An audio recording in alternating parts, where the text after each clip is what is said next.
jak vidíte, zahrajeme si dneska GTAčko, takže ale žádné mise, jenom prostě ježdění po městě, zabíjení lidí, honění s policajtama a tak.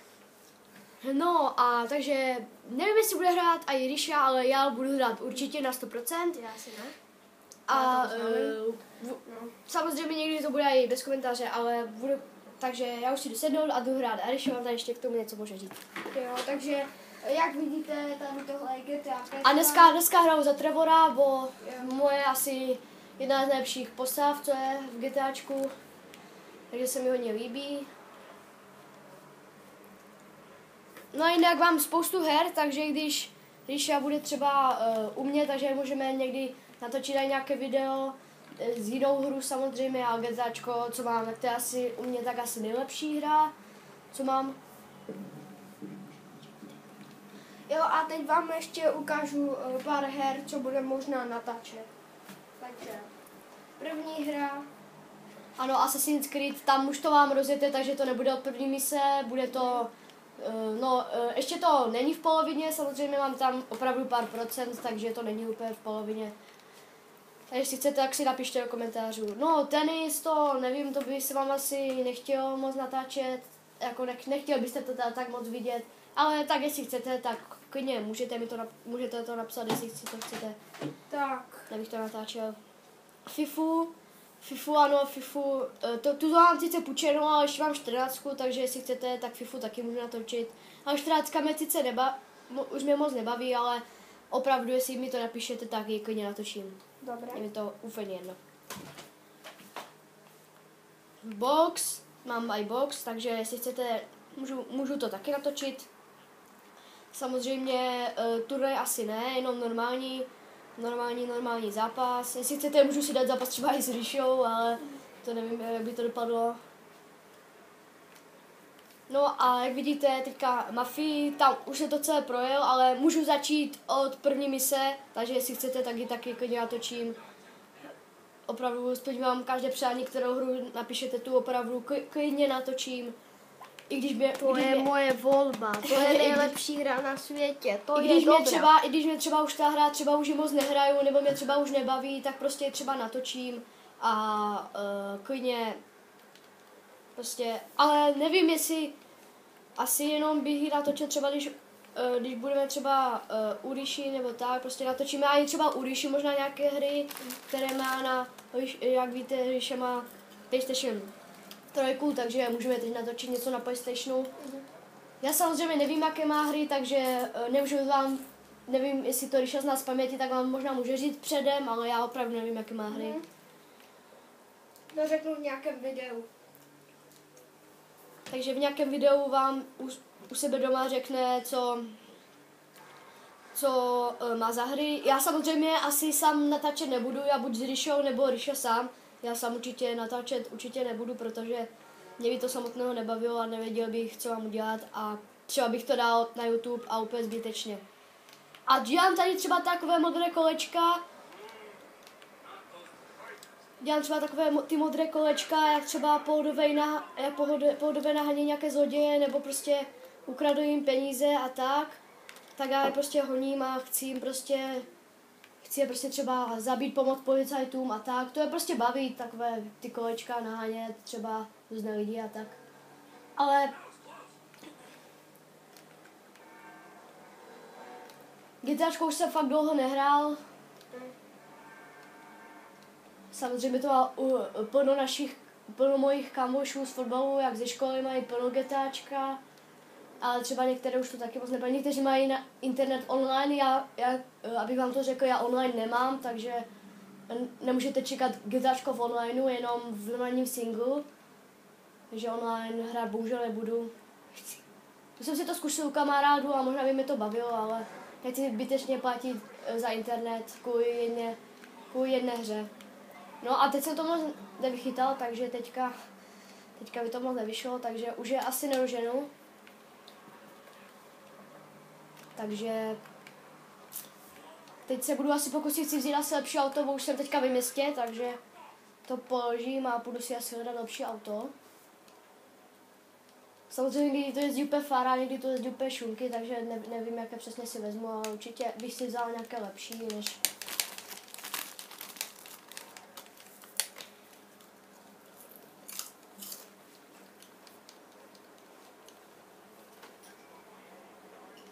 Teďka tady zrovna také nějaké dobré není a někdy to ani možná ani nejezdí, tak... Vlevo. A tam, ještě vlevo a tam na tom parkovišti, tady to levo, co jsem viděl, to červené auto. Je to? Ne, ještě pošutku, tak možná, že to jsem viděl, ale to taky to vypadalo dobře. Opravdu mě zaráží někdy i ty hodiny, protože tam jsou minuty, se mi zdá sekundy a hodiny jsou tam minuty, takže to je opravdu také divné, také zvláštní, ale prostě mi se tady ta hra líbí, já jsem to dostal na narozeniny, takže opravdu tahle hra byla úplně super. Je tam dost misí, třeba některé byly také těžké, že jsem to dost projížděl, ale je to opravdu super hra. Určitě na natáčení je to určitě jedna z lepších her a určitě to točí hodně youtuberů GTAčko a i hodně dobrých. Ale teďka jsou tu zatím takové blbé auto, takže já si budu, třeba tady to červené se mi docela líbí, takže bych to zkusil ukrást. Ale prvně si musím vybrat, kam pojedu. Vždycky jedu třeba na pláž a tam někoho zastřelím a pak si třeba vyjinu policajty a střelím je tam. Ale nejblbší je se třeba vzít do letadla a pak po vás jde vrtulník a on vás střílí a vy nemáte nic na střelení, tak musíte přistát a...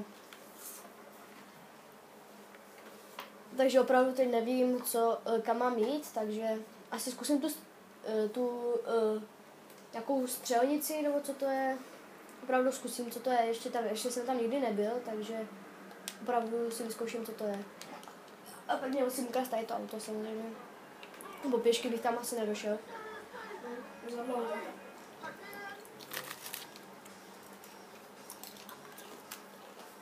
Ale nejlepší je tady dobré, že tady máte třeba radio, které hraje právě písničky, co se hraje normálně v realitě, takže to je dobré, to dobře udělali, že je non-stop a to radio prostě, tam jsou právě písničky, to je prostě super.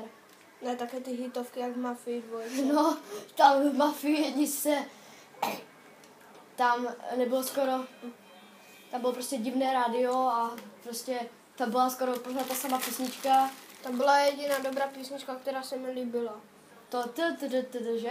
Ne, to bylo v 7. kapitole Baby, znáš to, ne? Jo, to Baby, Liza. No, to je dobrá písnička z Mafie, ale v dvojce, opravdu dvojku bych si zkusil zahrát i česky, ale opravdu, jak jsem už říkal, to mám polský Xbox, takže polské titulky a anglicky mluví, ale mám polské titulky, takže opravdu... Já mám na počítači to v češtině. Mafii 2. Takže když to třeba může natočit třeba i něco, třeba Mafii 2, třeba na počítači a může vám to třeba ukázat, jestli jste to ještě neviděli někdy v češtině. Já už jsem to viděl a je to pro mě, je to jako dobré, je to dobré v češtině, takže... Prostě píšte do komentářů, no.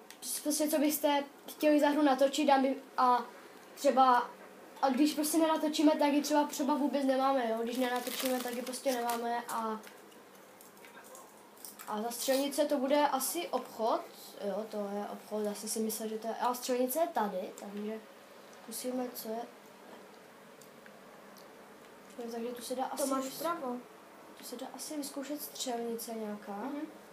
Za $14, takže si to vyzkoušíme, že jsem to nikdy nedělal. Opravdu jsem to ještě jsem to opravdu nikdy neskoušel, takže normální štíty a střelíte, ano, to je jasné ve střelnici, co by tam jiného bylo. A opravdu tu střelnici, tam jsem ještě nikdy nebyl, já jsem si říkal pořád, co to je a když to vyzkouším. Tu mám také zbraně, takže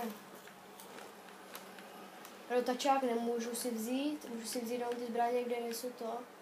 Vemu si asi tady ty, SGZ-ku, a vemu si asi tady tuhle si vemu asi. A dáme si toto samozřejmě, takže na to.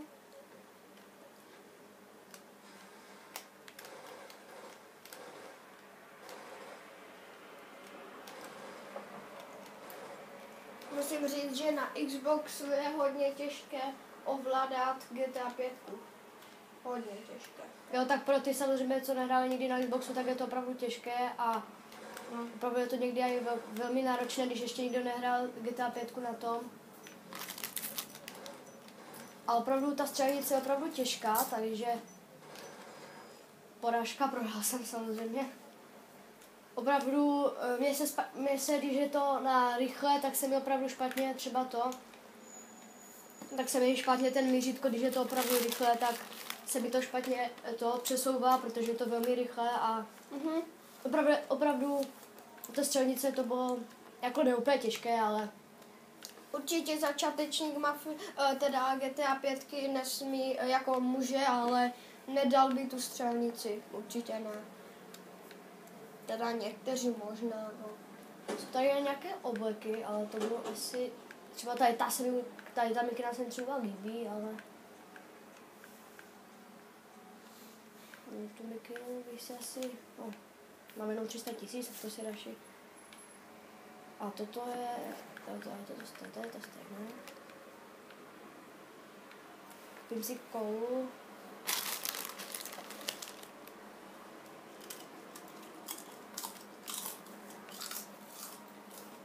Problémy, jestli chcete, tak v GTAčko bych natočil klidně mise, ale nenatočil bych je úplně od začátku, protože, no možná bych je natočil, ale mě se moc nechce úplně od začátku to hrát až úplně do konce. Ale pro mě třeba, mě bavila třeba mise, jak jsem musel třeba zabít Franklina, nebo prostě, teda Franklina, Michaela nebo Trevora, to mě prostě bavilo. A bylo to prostě super, ta honička, pak Trevor prostě, on prostě se potom, ty do něhož duchl, že, on potom hořel a prostě to, schořel a pak prostě skončil, anebo třeba Devina zabít, Steva a tak, to tež bylo dobré. Sasky asi teď půjde na pláž. Asi jo, bo opravdu já nevím, co tady dělat, mě třeba opravdu někdy ani nevím, co mám dělat, když hraju prostě GTAčko, bo GTAčko se fakt dlouho nehrál, tak nevím třeba prostě, co mám dělat. Opravdu je tady toho mnoho, ale třeba mě něco hodně nebaví. No, Třeba GTAčko je na normální projíždění a tak dobré, ale u Mafie mě to třeba nebaví. Jo, a chci možná, tak nevím, tak příštím roce, jestli budu ještě natáčet, tak samozřejmě zkusím natočit a bych natočil samozřejmě co to je tady? Bych natočil i Mafii 3, protože si chci koupit, i FIFA 16 si chci koupit, ale teď, to jsem dělal, ale tady to se mi nepovedlo. Ten chlap bude uvězněn v tom a tady opravdu musím vylézt do tady toho a nevím prostě, jak mám odpovědět. Už jsem to dělal s Michaelem, ale já jsem do toho auta naboural a on schořel, jo, takže to jsem asi moc nevychytal, takže opravdu tady ten bugger, opravdu si nevěděl, jak ho mám ovládat, jo, takže Jo, a kdyby náhodou byste znali někdo Counter-Strike 1.6, tak napište do komentářů, já ji natočím na počítači, nebo prostě, kdo znáte Counter-Strike a chcete to natočit, tak já to v pohodě natočím. Jenom napište do komentářů. já musím dát asi pryč ty trubky, ale opravdu nevím, jak se ten bugger, nebo co to je, prostě ovládá, takže prostě já nevím.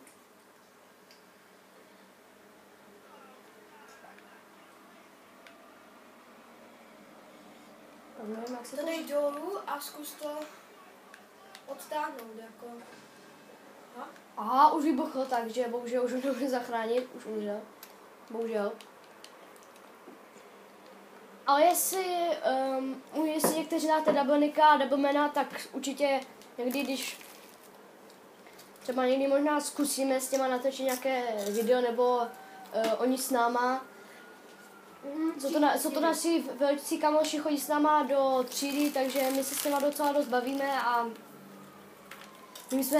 já bych s něma teda rád natočil nějaké video a prostě by mě to